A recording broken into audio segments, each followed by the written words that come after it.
wieder verlieh er wesentlich höhere Summen, als tatsächlich in Form von Banknoten und Münzen im Tresor lagen.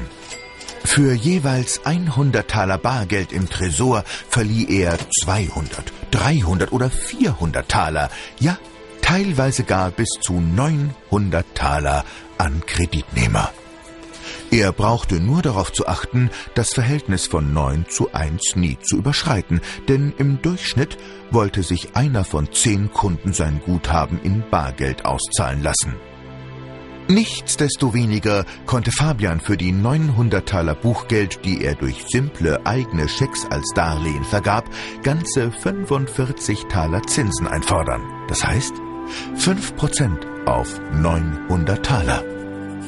Und Fabian behielt die 45 Taler Zinsen. Die anderen Goldschmiede verfuhren genauso. Sie alle betrieben Geldschöpfung aus dem Nichts, einfach mit dem Füllfederhalter, und verlangten obendrein Zinsen dafür. Natürlich prägten sie das Geld nicht selbst, sondern ließen die Regierung Noten drucken bzw. Münzen prägen, die dann von den Goldschmieden unter die Leute gebracht wurden. Fabian trug lediglich die Druckkosten. Dennoch erschufen sie bei der Kreditvergabe Geld aus dem Nichts und verlangten darauf auch noch Zinsen. Die meisten Menschen glaubten, um die Versorgung mit Geld kümmere sich die Regierung. Sie glaubten ja auch, Fabian würde stets nur Geldbeträge verleihen, die andere als Spareinlage bei ihm deponiert hatten. Seltsam nur, dass niemandes Spareinlage sich jemals verringerte, wenn das Geld anderweitig verliehen wurde. Hätten alle auf einen Schlag versucht, sich ihren Kontostand auszahlen zu lassen, wäre der Schwindel aufgeflogen. Eines Tages sprach ein nachdenklicher Geschäftsmann bei Fabian vor. Die Zinsforderung ist verkehrt, sagte er. Jedes Mal, wenn Sie 100 Taler verleihen, verlangen Sie dafür 105 Taler zurück.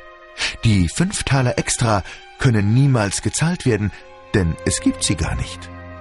Bauern erzeugen Lebensmittel, die Industrie produziert Waren und so weiter, aber nur sie produzieren Geld. Nehmen wir an, es gäbe im ganzen Land nur 2 Geschäftsleute, die als Arbeitgeber für alle anderen fungieren. Ein jeder dieser beiden borgt sich 100 Taler. Wir zahlen 90 Taler an Löhnen und Unkosten und kalkulieren mit 10 Talern Gewinn, die in unsere eigene Tasche fließen. Die Gesamtkaufkraft wäre dann 90 plus 10 Taler mal 2, also 200 Taler. Aber um sie zu bezahlen, müssten wir all unsere Erzeugnisse für 210 Taler verkaufen. Falls es einem von uns gelingt, seinen ganzen Warenbestand tatsächlich für 105 Taler zu verkaufen, kann der andere höchstens noch 95 Taler einnehmen. Außerdem wird er einen Teil seiner Waren gar nicht verkaufen können, weil kein Geld mehr vorhanden ist, mit dem sie gekauft werden könnten. Er wird ihnen immer noch 10 Taler schuldig sein und kann sie nur zurückzahlen, indem er mehr Geld borgt. Das System ist somit unmöglich. Der Mann fuhr fort. Offensichtlich sollten Sie 105 Taler in Umlauf bringen, nämlich 100 für mich und 5, die Sie selbst ausgeben. Dann wären 105 Taler in Umlauf und die Schulden könnten zurückgezahlt werden.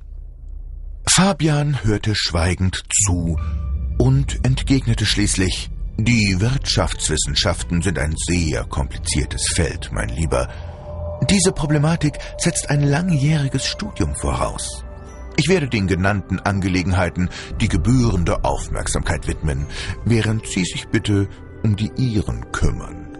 Sie müssen effizienter arbeiten, die Produktion ankurbeln, die Kosten senken und ein besserer Geschäftsmann werden. Dabei helfe ich Ihnen jederzeit gern. Der Besucher ging unzufrieden seines Weges. Hier stimmte etwas nicht. An Fabians Methoden war grundsätzlich etwas faul, und den Fragen war er geschickt ausgewichen. Aber Fabian galt landläufig als der Experte und Einwände wären zwecklos, denn schließlich schien die Wirtschaft zu boomen und das Land einen enormen Aufschwung zu verzeichnen. Um die Zinsen für das geborgte Geld zu decken, mussten die Händler ihre Preise erhöhen. Daraufhin beklagten sich die Arbeitnehmer, ihre Löhne seien zu niedrig. Die Arbeitgeber wollten aber keine höheren Löhne zahlen. Sie verwiesen auf die Gefahr eines Bankrotts. Die Bauern wurden für ihre Erzeugnisse nicht anständig bezahlt und viele Hausfrauen klagten über die allzu teuren Lebensmittel. Schließlich kam es zu Streiks, einem bis dahin unbekannten Phänomen. Immer mehr Menschen wurden auch von Armut heimgesucht und selbst Freunde oder Verwandte hatten nicht die Mittel, um ihnen zu helfen. Der eigentliche Reichtum des Landes geriet weitgehend in Vergessenheit. Die fruchtbaren Böden, die großen Wälder, die Bodenschätze und Viehbestände. Alles drehte sich nur noch ums Geld, dieses scheinbar höchste Gut, das jederzeit Mangelware war. Aber niemand hinterfragte das System. Man glaubte nämlich, die Regierung habe all diese Mechanismen im Griff. Ein paar Leute waren in der Lage, ihren Überschuss zusammenzulegen und freie Kredit- oder Finanzinstitute zu gründen. Damit ließen sich 6% Zinsen oder mehr herausholen, was Fabians Zinsangebot von 3% deutlich übertraf.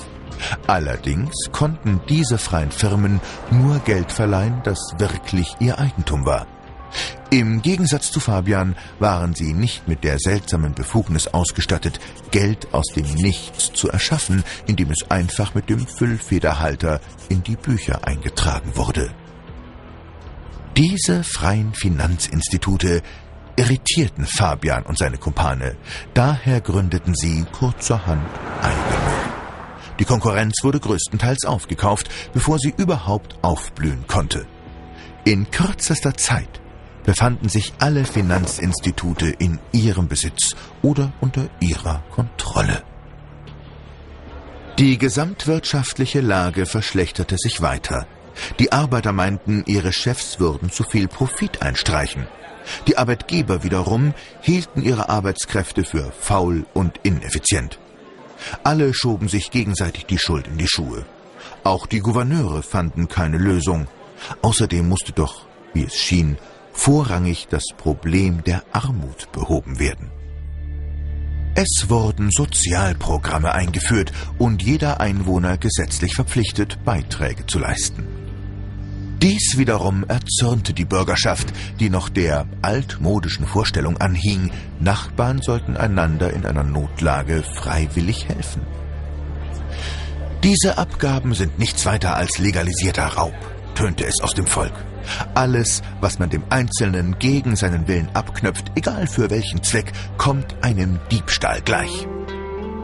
Doch jeder allein fühlte sich ohnmächtig und fürchtete sich vor der Gefängnisstrafe, mit der die Nichtzahlung von Steuern und Abgaben geahndet werden konnte. Die Sozialprogramme sorgten zwar für kurzfristige Linderung, konnten aber die Probleme nicht aus der Welt schaffen. Im Gegenteil, bald schon kamen sie verstärkt zurück und mit ihnen weiterer Geldbedarf. Die Sozialausgaben erreichten schwindelerregende Höhen und auch der kostspielige Verwaltungsapparat uferte aus. Die meisten Mitglieder der Regierung waren anständige Leute mit redlichen Absichten. Sie wollten ihre Mitbürger nicht gern mit weiteren Kosten belasten. So verfielen sie auf den letzten Ausweg, das fehlende Geld bei Fabian und seinen Kumpanen zu borgen. Sie hatten allerdings keine Ahnung, wie sie diese Anleihen je wieder zurückzahlen sollten. Eltern konnten die Lehrer ihrer Kinder nicht mehr bezahlen. Sie konnten sich auch die Ärzte nicht mehr leisten. Selbst Transportunternehmen machten pleite. Es war einfach kein Geld mehr da. Schritt für Schritt sah sich die Regierung gezwungen, all diese Funktionen zu übernehmen und zu verwalten. Lehrer, Ärzte und viele andere Berufsgruppen wurden zu Beamten und Angestellten im öffentlichen Dienst. Nur wenige zogen unter diesen Umständen noch Befriedigung aus ihrer Arbeit. Sie erhielten ordentliche Gehälter, verloren aber ihre Eigenständigkeit und Identität. Ein jeder war nur noch ein Rädchen in einer gigantischen Maschinerie. Es gab keinen Spielraum für persönliche Initiative.